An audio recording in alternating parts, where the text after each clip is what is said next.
Welcome to my very first PC build ever. I've actually never built a PC before. I've done tons of research recently on YouTube. I've watched like hours of videos. Why am I building my first PC? First off, I'm a huge flight sim nerd. As everyone knows, flight sim came out a couple of weeks ago. I wanted a computer I could build on. So I watched tons of videos on YouTube. Seemed like it couldn't be too hard. So here we go. This is everything that I have so far.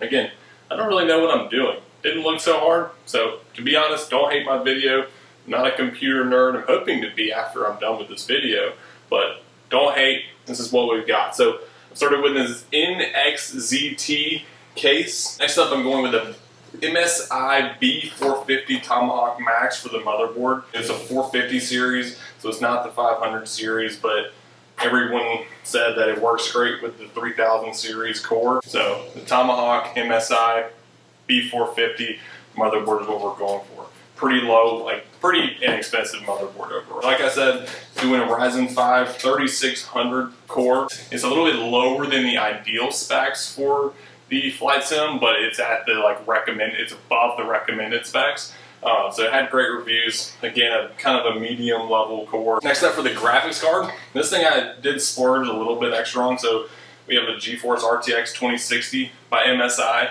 This is the Ventus XS edition. So this thing should definitely be able to handle flight sim. Next up, we have our power supply. This is a Corsair CX550M power supply. I was gonna go with the 650.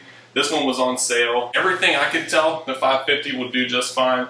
I think some of the PC websites have a little calculator where you can put in all of your information and it'll project the needed watts. So this thing should be good. I tried to put this build in mind with some upgrade capabilities, so this should totally be able to support any upgrades in the future. And finally, storage. So this is the NVMe M.2 SSD. So this one was actually on sale as well. It plugs straight into the motherboard chip, and instead of having like a power cord coming into the chip, this one just plugs straight in. So 1000 gigabytes. And then last we have two 8 gigabyte memory slots here for G.Skill Rickjaws. These are 3600 DDR4. It was supposedly supposed to be a really good match for the Ryzen 5 series processor. So that's everything we have. I guess let's get started to build this thing and see what happens. We'll just do like a kind of a quick unboxing here. So first up, our B450 Tomahawk Max motherboard. See my patch on my arm, I actually gave blood today, so nothing crazy there. Here we go, here's our motherboard, nice and wrapped up in plastic. Looks like we have some deliveries, our back slot, so some cords here. It's like a cool little sticker you can put on your PC. Quick install guide, might need that. And our M.2 screws, so we do have that M.2 SSD, so looks like we probably will need that. And this big hefty user guide as well. So opening this guy up here, definitely a little nervous. I don't really know what I'm getting myself into here. Came with a bunch of these built-in heat sinks, which I think are really neat. Definitely adds to a cool look for everything. So first step, from what everyone says, is it's time to hook up our CPU. So there is our beautiful Ryzen 5 3600 processor. This processor does come with a nice cooling fan. Everyone says it's not great, but you know what? It's better than nothing. This one does come with the thermal solution pre-applied to the bottom. So next up comes our processor. So be really careful with this thing. Just lift up this little lever here. The chip has an arrow on this side and the board has an arrow here. So we're just gonna drop it on in. She just drops right in and push our lever down. So I was having some issues installing the SSD card into the motherboard, so I actually had to go back and reference some of the YouTube videos where I learned how to build this PC. So what I'm doing here is actually inserting the SSD card into the M.2 slot in the motherboard, which is on the right hand side there, and then there's a small stainless steel kind of nodule type thing that I just moved over to the right. Our screw that came with the motherboard is actually going to be screwed into to fully secure secure the SSD. That nodule, you can kind of slide it around based on the length of your SSD card. Next up here, we're going to insert our memory sticks into the top right portion of the motherboard. Again, I had two 8GB 3600 DDR sticks, so these are actually pretty easy. There's a small nodule in each stick that you just line up with the nodule in the motherboard, and they stick right in. They do require a little bit of force, so I was a little bit worried when I stuck them in, but they just kind of click right in. One quick note: when I finally booted this PC up, the setup did not like the position that they're in now. You can see that they're in the 3 and the 4 position. I actually ended up changing that to the 1 and the 3 position. So next up here, we're going to install the CPU cooler fan. I actually waited a little while. I think most people just go ahead and install this as soon as they pop the CPU into place. Honestly, I was a little bit nervous about doing it, so I just decided to wait a little bit. Got my nerves up, looked at a couple more YouTube videos. So here, this motherboard came with some little rails on each side of the CPU, which we do not need for this cooling fan.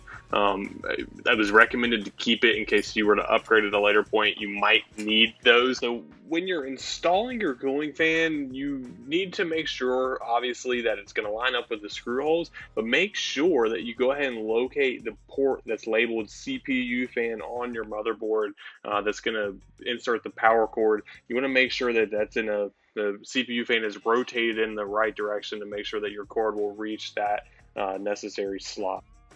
Okay guys, so the build is actually done at this point. I didn't really get any great video of me actually attaching the motherboard to the case. I think it's honestly got pretty frustrating. I was getting hot, I was getting sweaty, it was really hot in my apartment when I was doing it. I took off my shirt, but the build is done. I don't have a great video of that. I have a video of everything else. So what I'm going to do is I'm going to show you guys the final build, talk a little bit about what I ended up doing after startup and everything else. So once I had everything started, I obviously plugged my PC in. I've got a pretty new HP 24-inch monitor that I use. It's really inexpensive, so I already had that. So I connected everything to the monitor, to the power supply, got all of that hooked up and fired it on. So when I actually went to boot up my computer, nothing happened. And I was totally freaking out, didn't know what was possibly going on.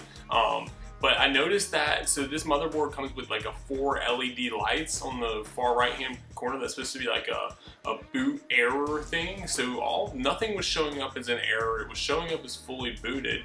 So everything looked okay. But honestly, I did not realize that you have to have your HDMI cord plugged into the graphics card. I had my HDMI cord plugged straight into the back of the computer, thought that would work. Not correct. So if you have a big graphics card, plug it straight into the plug your HDMI cord straight into the graphics card.